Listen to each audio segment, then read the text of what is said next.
What's going on, people? We are Tottenham TV here at 8 Princes Tattoo Studio, here with former Tottenham Hotspur midfielder and current West Brom midfielder Jake Livermore. How are you doing, Jake? And I just want to first of all say, you're currently 5th in the table in the Championship. How's the season going with West Brom? You knew more than me. I didn't know we was 5th. Last time I checked, we were 2nd. But no, you're right. I know the mood around the place. I'd imagine you'd think we'd 15th at times. It's difficult. The Championship's such a difficult league.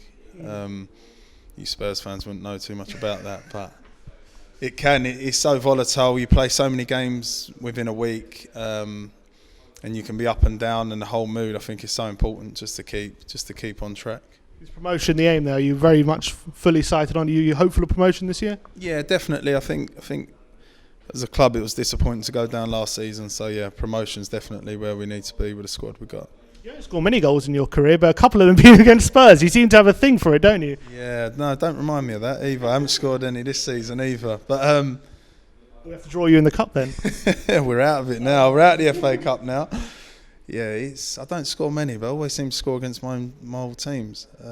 Scored against Hull a couple of times. Seems that's the only thing I can do, and it's a good job I don't celebrate anyway because I haven't got one ready. Actually, one of the players in the West Brom squad, Sam Johnstone, obviously he's been linked with Tottenham a few times.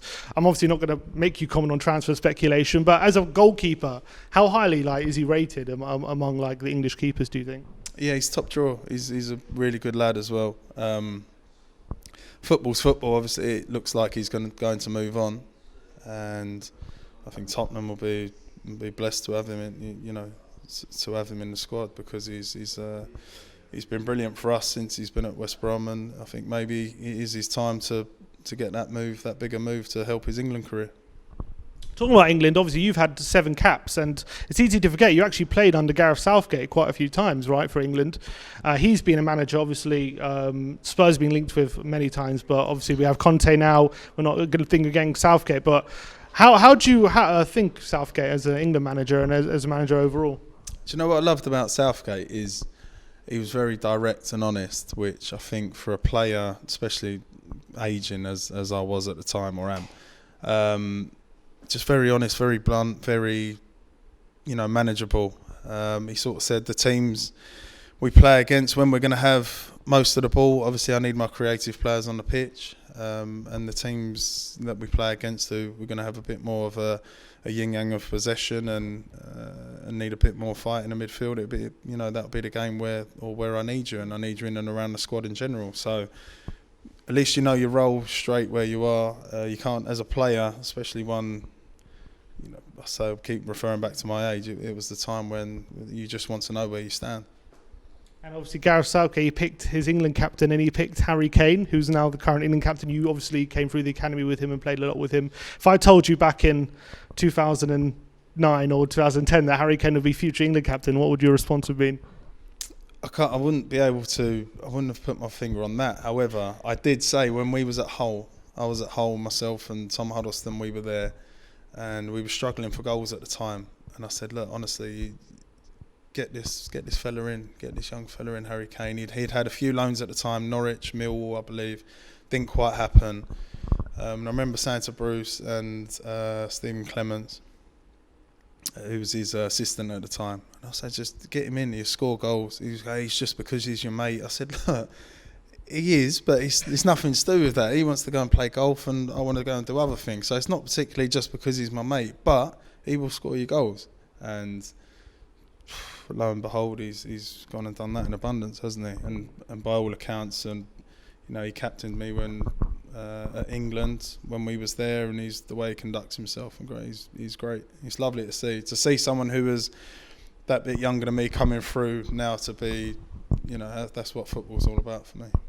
Yeah, and we were talking about loan moves. You went on, when you were at Tottenham, you went on various loan moves. You went out loan to various Championship clubs and whatnot.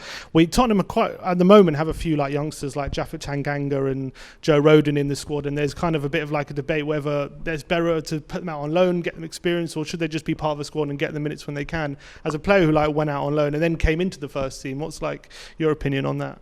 I thought I went travelling, not on loan. I went to so many clubs. I took a backpack and come back 2 years later. I learned so much about myself, men's football, but that's all slightly changing now because you've got sort of under 23s. Back then it was like a reserve system, so even that's changed in itself. But I think you do learn so much more about just worldly men's football going out where results matter. It's all right playing good football and picking out the pieces of it. That's developing players, and then you get to a stage where the results and ticking the box of actually winning games is what's important, and producing players alongside that. So I think if you've got the right club to send a player to, I think it's an amazing thing. And providing the club monitors that player, which I'm sure they do. I know Tottenham's systems since I left have been amazing. I was the last bad player to come out there, I think. They've all been good since. And I think as long as it's monitored right and you've got the ability to bring the player back, whether it's going good or bad, then I can't see it being a bad thing at all. Yeah, talking about Spurs, do you still get to watch a lot of Tottenham? Do you keep tabs on what's going on over at Spurs? I've got kids now, so unfortunately I don't have time to see much football. But obviously I keep a close eye on Spurs if I do, because it still holds a place in my heart. It's a place that got me off the ground, and I'll always be thankful for Tottenham. Yeah, and obviously you have still a lot of friends from your time at Tottenham, like, as you were saying, Tom Huddleston and Ryan Mason and Harry Kane. You still talk to all the former Tottenham boys? Yeah, keep in touch with the boys. Delhi's local, we all share the same barbers, and we all pass in and at various events and stuff. So, but it's so difficult now. There's so many games, so much travelling to keep in touch, and we have been in a pandemic for a couple of years as well. So it is. It's nice to keep in touch, and I'll do as soon as the world opens back up fully. I'm sure we'll get together. Even the kit man at Tottenham, Steve Jukes, he was top stuff. I keep in touch with him a lot, and we catch up when we can. Well, as well as being a professional footballer, you also now own this tattoo studio. I just want to ask, how long have you had this for? And what made you open up a tattoo? What made you think of that? My little boy is called Prince, and obviously being number 8 for a couple, 4, 5, 6 years now, whatever. He's just associated the number 8 with Daddy, and Prince is my little boy. That's his name. So we were doodling once, and it come together. And one of our artists, he actually had an affiliation. His door number was 8 as well, and we just thought, what, we're just going to go for it. It's going to work. I've actually got no tattoos myself. I've been playing with the idea since I was about 16. And I've still not got the bottle to get any. So we're going to sit today and watch someone who's stupid enough or brave enough to get one. He's referring to Brian Daigle there behind the camera. If Tottenham win the league, you'll get a We Are Tottenham TV tattoo, right? Yeah, 1,000,000% on my forehead if you do it. Cut that off. Absolutely brilliant. Jake, it's been an absolute pleasure having you on the channel. Thank you for spending your time. Go check out, link in the description below, 8 Prince's Tattoo Studio. If you want to get a tattoo, come to Potter's Bar and get one. Thank you for joining us. Like, subscribe, and comment. And as always, come on, you Spurs.